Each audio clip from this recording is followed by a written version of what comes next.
Hello guys, in this video we will see how we can create dependent drop-down list using data validation, the list function. We all know how we can create a normal drop-down list. However, today we will see how we can create a dependent drop-down list. That means the drop-down list of the second cell will be dependent on the value of the first cell. Let's have a look. Suppose first we create the drop-down list of the countries, and then we want to see what are the tourist destinations available in those countries. The country that we select in this cell, we want the list for those countries only. The first one is straightforward. We'll go to data. Either we can use a keyword shortcut or we can go to data, click on data validation, click on data validation again. Select the list function from here. Now select the name of the countries, click OK. Your list gets created based on the country name. Now the second list that we want should be based on the country that I select. So if I select India here, I want all the cities of India to be populated in the drop down list. All right. So for that, what we have to do is we have to name this entire list as the name of the country. Same for each one of the countries. So how do we do that?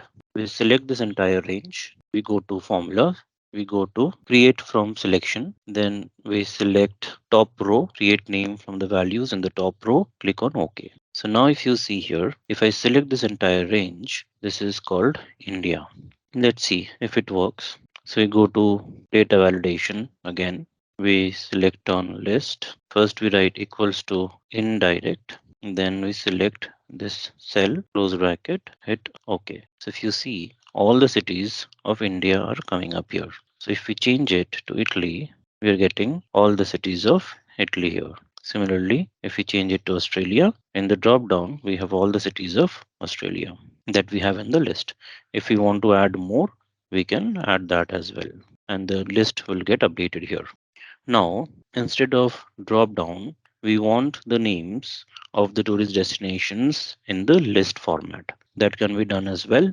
We straight away write equals to indirect tab, select this cell where we have the name of the countries, close bracket and hit enter. So if you see here, as soon as I change the drop down from the list, if I select a different country, the name gets updated.